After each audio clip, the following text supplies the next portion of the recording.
Hello everyone, welcome to Prince Hasti photography. और आज ही बहुत इंटरेस्टिंग टॉपिक है। बेसिकली वेडिंग का सीज़न स्टार्ट होने वाला है और कई सारे रिकमेंडेड क्वेश्चंस थे मेरे पास कि किस तरीके से वेडिंग फोटोग्राफी की जानी चाहिए, या उनके पोजेस किस तरीके से होते हैं, या उनकी रिटचिंग किस तरीके की होनी चाहिए। तो मैं इस वीडियो में कुछ प्री वेडिंग के शॉट्स और family portraits and couple portraits के बारे में आपसे डिस्कशन करने वाला हूँ।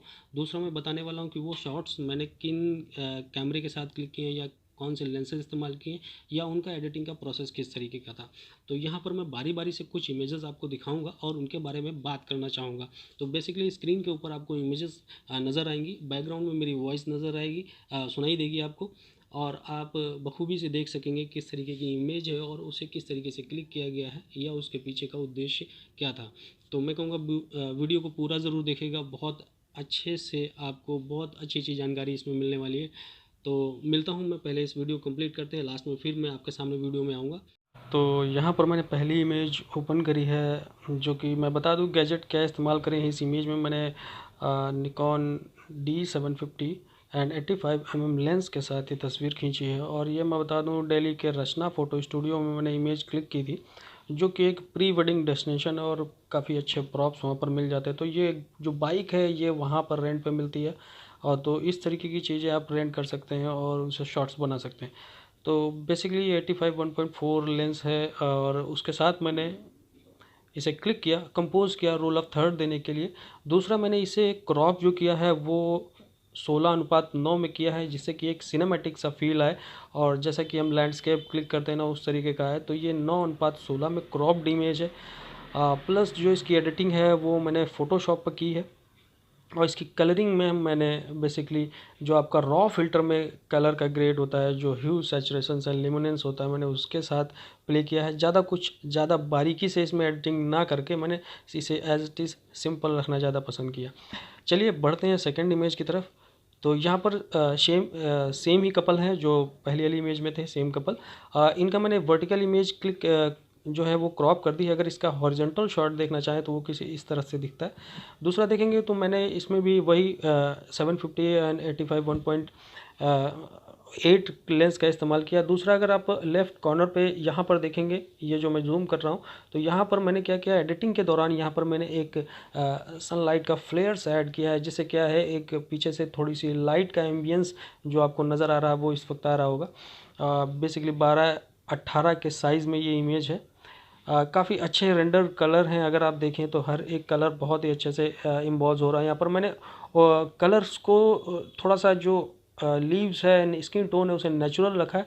और बीजी का कलर मैंने डिफरेंट किया हुआ है कि एडिटिंग का सेंस वही है। अगर हम कमर्शियल शूट करते हैं तो एडिटिंग थोड़ी सी सिनेमैटिक टोन में अगर जाए तो ज़्यादा अच्छा होता है। सिनेमैटिक टोन में क्या होता है, हम एम्बियंस की लाइट को बैकग्राउंड के साथ थोड़ा सा इस तरीके से एडिट करते हैं जहाँ पर थोड़ा सा पोर्ट्रेट जो है आपका ड्रामेटिक लगे, लेकिन इतना भी ओवर एडिट नहीं करते हैं जिससे कि स्किन टोन्स या जो इमेज की एक्चुअल क्वालिटी है वो कहीं मर जाए।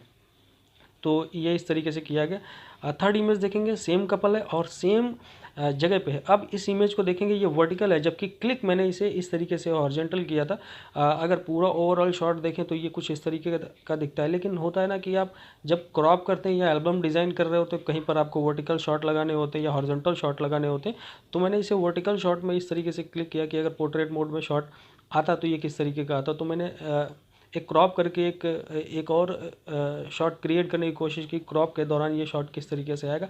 तो ये एक रैंडम शॉट है, मैंने प्लान नहीं किया था। मैंने डायरेक्टली यहाँ पर देखेंगे जो कपल है, जिसमें से जो लड़की है वो कैमरे को देख रही, लड़का नहीं देख रहा। तो एक सडन सा शॉट है। आप कैंडिड में इसे गिन सकते हैं एक तरीके से, लेकिन अगर लड़के के पॉइंट ऑफ व्यू से देखें तो लड़का कैंडिड मोड में है जबकि लड़की नहीं है। तो ये प्री वेडिंग के शॉट है। अगर आप क्लिक करते हैं तो कोशिश करें, पोज अगर बनाते हैं तो अच्छा है, अगर नहीं बनाते हैं तो आप कोशिश करें कि रैंडम शॉट्स भी क्लिक करें, जहाँ पर काफ़ी अच्छी चीज़ें आपको निकल के सामने आएंगी। ये एक फैमिली पोर्ट्रेट मुझे कैप्चर करना था। एक माँ है और बेटे का प्यार कुछ इस तरीके से दिखाना, तो काफ़ी कुछ फीलिंग्स हैं शॉट में। और इसे भी मैंने क्लिक किया है। मेरा प्राइमरी कैमरा 750 था, मैंने उसी कैमरे से क्लिक किया। 85 1.8 लेंस है और इसे मैंने कुछ जैसा मैं कहता हूँ, मैं हर बार अपनी इमेज में कुछ ना कुछ ड्रामा क्रिएट करने की कोशिश करता हूँ। वो लाइट के साथ हो सकता है, बैकग्राउंड्स कलरिंग को लेके हो सकता है, या सब्जेक्ट कलरिंग को लेके हो सकता है। तो यहाँ पर देखेंगे कमाल का बोखे है, और यहाँ पर मैंने एक सन फ्लेयर जो है वो ऐड करने की कोशिश की, जो एम्बियंट में लाइट है। अगर शॉट की क्लियरिटी देखें तो आप, मैं अगर जूम करूँ तो काफ़ी अच्छी क्लियरिटी एंड शार्प इमेज है। यहाँ पर अगर देखेंगे तो मैंने दो लाइट, बेसिकली एक लाइट यहाँ पे इस्तेमाल की है जिसका नाम है गोडॉक्स AD200, जो कि फ्रंट से मैंने डाली है, जो यहाँ पर जो बच्चे की माँ है उनके फेस पर वो पॉपअप हो रही है, काफ़ी अच्छा है। और बैकग्राउंड जो लाइट है उसे मैंने एज अ रिम यूज़ करने की कोशिश की, लेकिन उसका फ्लेयर बहुत लाइट सा यहाँ पर देखेंगे बालों के पास आ रहा है। तो ये एक शॉट है। आगे बढ़ते हैं। सेम शॉट फैमिली पोर्ट्रेट में आता है। ये 50 mm 1.8 लेंस है। बहुत महंगे लेंसेज नहीं है, लेकिन ये बहुत नॉर्मल लेंसेज हैं, लेकिन बहुत कमाल के लेंसेज हैं। तो अमूमन लोग सोचते हैं कि 1.8 1.4 लेंस खरीदें, वो अच्छा लेंस होगा, शार्प होगा, बहुत अच्छा आएगा। ऐसा नहीं है कि 1.8 में वो बातें नहीं हैं, लेकिन बशर्ते क्या है, आपको वो सेटिंग करके रखनी पड़ेगी, वो कैमरे के साथ खेलना पड़ेगा।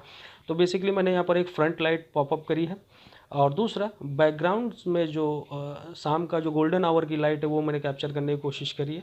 दूसरा सब्जेक्ट देखेंगे एज यूजुअल पहले से की तरह ही शार्प है, और एक बढ़िया सा रिम लाइट क्रिएट हो रहा है। अगर इसमें इसे इस डायमेंशन में क्रॉप भी करूं तब भी एक बहुत अच्छा सा पोर्ट्रेट आपको इस वक्त यहाँ पर नज़र आएगा। नेक्स्ट इमेज है, ये भी एक प्री वेडिंग का शॉट है, प्री वेडिंग नहीं सॉरी, ये पोस्ट वेडिंग का शॉट है, जहाँ पर मैंने एक लाइब्रेरी में से शूट किया, और वहाँ पर कुछ पेपर्स थे जिन्हें मैंने हवा में उछाला और ये शॉट को क्लिक किया। यहाँ पर देखेंगे मैंने एजेस पे जो है विग्नेटिंग का लुक एडिटिंग प्रोसेस में डाला है, नेचुरल कलर्स ही रखे हैं मैंने, और मैंने एक सिंपल एक फ्लैश लाइट जो कैमरा माउंट फ्लैश होती है ना, ऑन कैमरा फ्लैश, उसके साथ ये शॉट क्लिक किया है। नेक्स्ट शॉट ये बेसिकली क्या है, अगर हम कमर्शियल शूटर है तो हमारा पहला उद्देश्य ये होता है कि क्लाइंट को हमारा काम पसंद आना चाहिए। वो मैनिपुलेशन से आ सकता है, या आपकी क्लिकिंग से आ सकता है, या एडिटिंग स्किल्स से भी आ सकता है। अगर आप क्लिक करके बहुत अच्छा लाते हैं, और अगर आप उसे एडिट और अच्छा कर देते हैं, तो सोने पे सुहागा जैसा लगता है। तो ये इमेज बेसिकली मैनिपुलेटेड है। यहाँ पर बैकग्राउंड टोटलिटी में चेंज किया गया है, और सब्जेक्ट इस तरीके से मैंने कैप्चर किया है। तो आप देखेंगे तो ये इमेज जो है, मैंने बैकग्राउंड इसका चेंज किया हुआ है, और कुछ इस तरीके की इमेज बनाई है। और बैकग्राउंड चेंज करने के बाद मैंने कुछ सन फ्लेयर्स ऐड किए, कलर के साथ थोड़ा सा प्ले किया है। बेसिकली यहाँ पर अगर देखें तो मैंने लाइट रूम बहुत मैं कम इस्तेमाल करता हूँ, और मैंने फ़ोटोशॉप पे ही किया है। फ़ोटोशॉप मुझे मैनिपुलेशन की दृष्टिकोण से बहुत ज़्यादा अच्छा लगता है, क्योंकि वहाँ पर आप हर वो चीज़ कर सकते हैं जो शायद लाइट रूम पर नहीं कर सकते। लेकिन अगर लाइट रूम पर क्या है, बेसिकली वो प्लगइन बेस्ड काम करता है, और नॉर्मल अगर बेसिक करेक्शंस करने हैं तो वो हो जाते हैं। अगर मैनिपुलेशन जैसा सब्जेक्ट आ जाता है तो आप वहाँ पर मैनिपुलेशन नहीं कर सकते। तो मुझे फ़ोटोशॉप ज़्यादा बेहतर लगता है मैनिपुलेशन के लिए। नेक्स्ट इमेज की तरफ पढ़ते हैं। ये इस शॉट में अगर बात करें तो कोई भी मैनिपुलेशन नहीं है, डायरेक्ट कैमरे से क्लिक्ड, और उसके बाद बेसिक रीटचिंग जो होती है शॉट की गई है। ये जो फ्लेयर आपको राइट साइड में नज़र आ रहा है, ये एक्चुअल फ्लेयर है। इसे इसे भी मैं कह सकता हूँ फैमिली पोर्ट्रेट टाइप से कह सकता हूँ। बेसिकली माँ पिता और बच्चे का एक शॉट है, जो कि उनके प्यार को दर्शाता है, फीलिंग को दर्शाता है। तो कुछ इस तरीके का शॉट है। सेम शॉट है, बच्चे का शॉट क्लिक किया है। यहाँ पर देखें तो यहाँ पर जो आपको बटरफ्लाई नज़र आ रही है, ये मैनिपुलेटेड है, और मैंने शॉट कुछ इस डायरेक्शन में क्लिक किया है, और दोनों को इस तरीके से बनाने की कोशिश की जैसे कि बच्चा कोई है, वो तितली को देखकर मुस्कुरा रहा है। तो हर एक इमेज का अगर मीनिंग है तो शायद इमेज आपकी काफ़ी अच्छी लगती है क्लाइंट्स को भी, और ख़ुद को भी। कहीं ना कहीं आप अगर काम करते हैं, अगर आप कमर्शियल शूटर हैं तो। ये एक शॉट है जो कि बच्चे का है, और बेबी शूट बेसिकली हम करते हैं। और कई बार होता है ना कि बच्चों के साथ शूट करना थोड़ा सा मुश्किल हो जाता है। तो मैं क्या करता हूँ, बेसिकली जब मुझे बच्चों के साथ शूट करना होता है तो मैं कई सारे प्रॉप्स लेकर के जाता हूँ, और उनकी फैमिली मेम्बर्स को आसपास खड़ा कर देता हूँ। वो उनके साथ इंटरेक्ट करते रहते हैं, खेलते रहते हैं। तो ये उस दौरान की तस्वीर है, उसकी माँ और उसके पिता जो बच्चे के हैं वो उसके साथ इंटरेक्ट कर रहे हैं, दूर से खेल रहे हैं, और मैंने अपना लाइट सेटअप किया है और कैमरा सेटअप किया है, और डायरेक्टली मैंने इमेज क्लिक कर दी। तो ये देखिए एक बहुत ही बेहतरीन कैंडिड शॉट बच्चे का मेरे सामने आया हुआ है। और मैं जब शॉट आया तो मैं बड़ा खुश हुआ था कि इस तरीके का शॉट मुझे मिल पाया। तो एडिटिंग के बाद बेसिकली मैं बताया, मैं फ़ोटोशॉप पे एडिट करता हूँ, और कंपोज भी करने का होता है। मैंने रूल ऑफ थर्ड दिया है। अगर थोड़ा सा डायरेक्शन की बात करें तो रूल ऑफ थर्ड के अकॉर्डिंग ये काफ़ी अच्छी इमेज आ रही है, कंपोजिशन भी अच्छी है। तो ये एक ताजमहल का शूट है, प्री वेडिंग का शॉट है। अगर आप देखें तो मैंने ये एक तरीके से बहुत ही टाइट फ्रेम है, मैंने वर्टिकल शॉट लिया है। मैंने कुछ अगर ताजमहल की देखें मीनारें मैंने जो राइट साइड की हैं या लेफ़्ट साइड की हैं वो मैंने क्रॉप कर दी हैं और एक सिंपल सा पोर्ट्रेट रखा है जो कि अलाइन करता है सेंटर पॉइंट के आपके ताजमहल को। और काफ़ी इंटरेस्टिंग इमेज मुझे देखने की वजह से लग रही है, क्योंकि अमूमन जो होता है कि आप अगर सनी डे में कैप्चर करते हैं तो आपको ताजमहल जो है वो कैप्चर करने में ज़्यादा प्रॉब्लम्स आती हैं, क्योंकि अगर ब्राइट दिन है, सनी डे है, तो ऐसी कंडीशन में क्या होता है, लाइट बहुत ज़्यादा हार्श हो जाती है।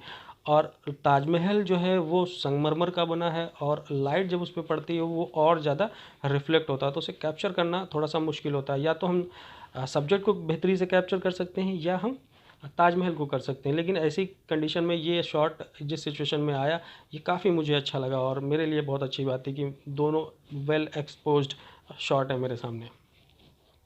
ये एक रात का सीन मैंने क्रिएट किया है बेसिकली बनाने की। प्री वेडिंग का शॉट है, बोन फायर म्यूज़िक का एक कॉन्सेप्ट है, जो फीलिंग्स हैं और उनके साथ में कुछ मैजिक सा क्रिएट करने की कोशिश करी, वो प्यार वो लव दिखाने की कोशिश करी है।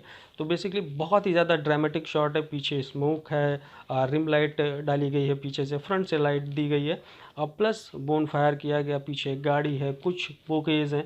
तो यहाँ पर अगर ओवरऑल इमेज में देखे जाए तो इस इमेज के अंदर कोई भी मैनिपुलेशन नहीं है और ये काफ़ी अच्छा शॉट मुझे लगा, क्योंकि यहाँ पर बहुत अच्छे से एक दूसरे के इमोशंस मुझे समझ में आ रहे हैं, वो प्यार वो फीलिंग मुझे नज़र आ रही है। तो ये इमेज मेरे क्लाइंट्स को भी बहुत अच्छी लगी थी जब उन्होंने देखी थी इमेज, वाह क्या बात है। तो अगर क्लाइंट्स से अप्रूवल आपको मिलता है कि इमेज उन्हें पसंद आई तो वाकई इमेज अच्छी होगी, तभी उन्हें लग रहा होगा। तो मेरे हिसाब से ये इमेज बहुत ही अच्छी है। ये एक शॉट है जो बहुत ही सिंपल है लेकिन बहुत ही ज़्यादा इमोशंस या फीलिंग्स या प्यार से भरा हुआ मुझे लगता है। इस शॉट में बहुत ज़्यादा फीलिंग्स मुझे नज़र आती हैं और इसमें मैंने किसी भी तरीके की कोई लाइट इस्तेमाल नहीं करी है। जो बैकग्राउंड से लाइट आप अगर यहाँ पर देखेंगे तो ये सन लाइट है बाकायदा, मैंने फ्रंट से कोई भी लाइट दी नहीं है, नेचुरल लाइट शॉट है। और इसे मैंने एडिट किया है लाइट रूम पे, बेसिक कलर करेक्शंस किए हैं, बेसिक एक्सपोजर सेट किया है और इमेज एज इट इज़ आपके सामने है। यहाँ पर कोई भी मैनिपुलेशन नहीं है, एक सिंपल सी इमेज आपके सामने है। मुझे लगता है कि कुछ इमेजेस ऐसी होती हैं जिन्हें आप ऐसे ही छोड़ दो तो ज़्यादा बेहतर होता है।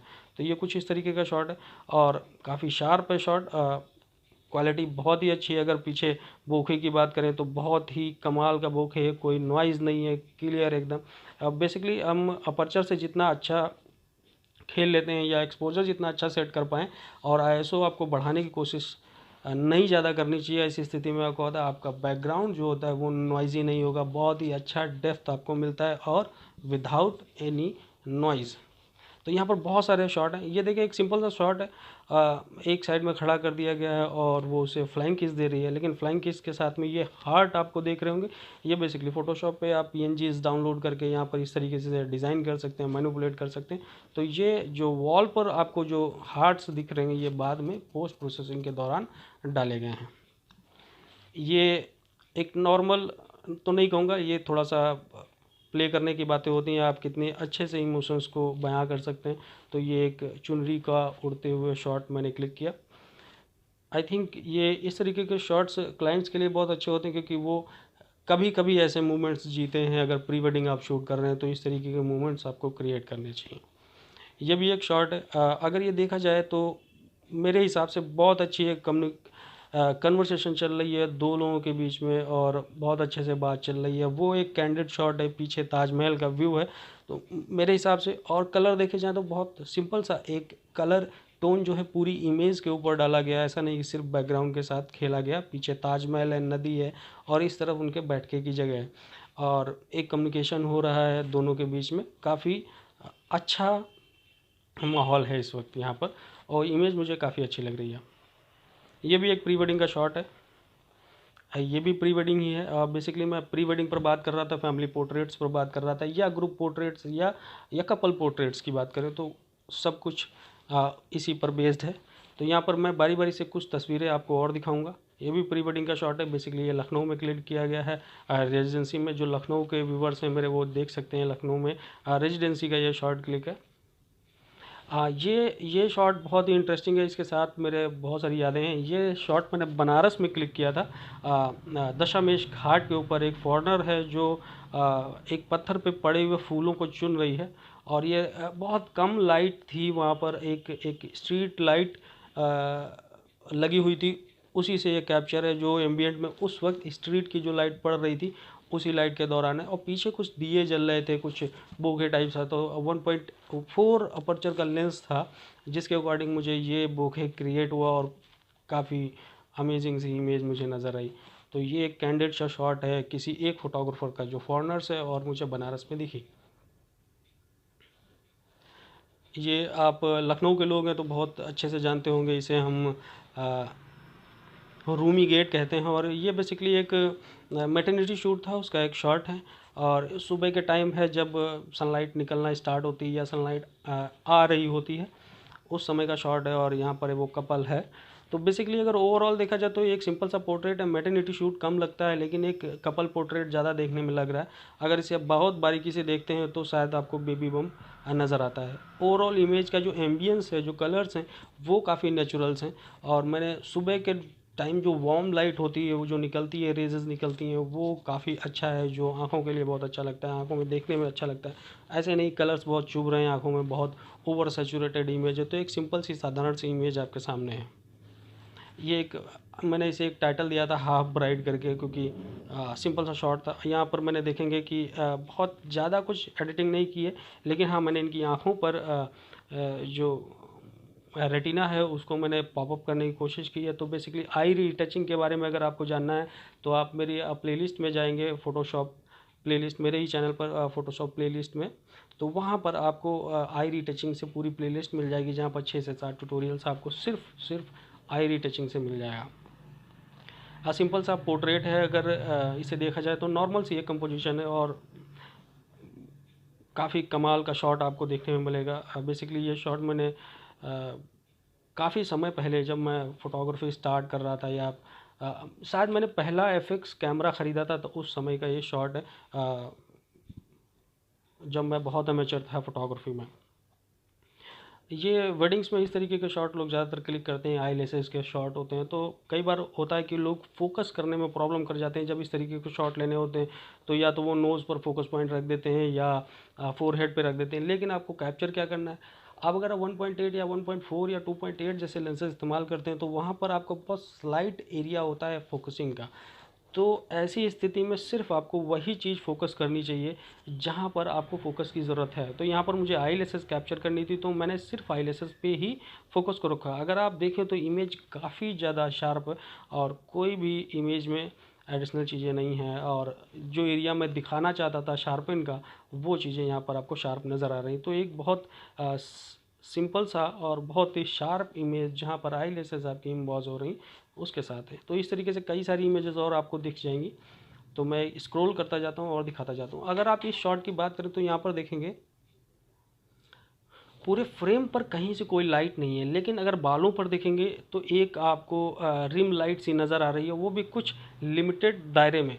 तो मैं यहाँ पर बता दूंगा, अगर आप स्नूट मॉडिफायर का नाम समझते हैं तो उस तरीके की लाइट मैंने बैकग्राउंड पर एक मैंने फ्लैश गन रखी, और उसमें मैंने स्नूट डाला, और सिर्फ जो बिखरे हुए बाल थे जो नीचे की तरफ लटक रहे हैं बाल, मैंने सिर्फ वो स्नूट सिर्फ वहाँ पर देने की कोशिश की, थोड़ा सा उसे साइज़ थोड़ा सा मॉडिफाई करके, और फ्रंट से एक लाइट दी कि उसे मेन सब्जेक्ट को हमारे फिल कर सके। और सारी की सारी चीज़ें जो बैकग्राउंड है बीजी है उसे मैंने डार्क रखने की कोशिश करी है। तो अगर देखें तो यहाँ पर सिर्फ और सिर्फ मेन सब्जेक्ट ही पॉपअप हो रहा है, जबकि बैकग्राउंड बहुत ही डार्क और ड्रामेटिक नज़र आएगा। अगर बात करें बोखे की, तो यहाँ पर देखें कोई भी इमेज में आपको नॉइज़, एक्स्ट्रा नॉइज़ नहीं मिलेगा, और बोखे के सर्कल भी बहुत अच्छे। अब ये लेंस अगर आप पूछें तो मैं कहूँगा ये लेंस है 85 1.8 निकॉन D750 के साथ।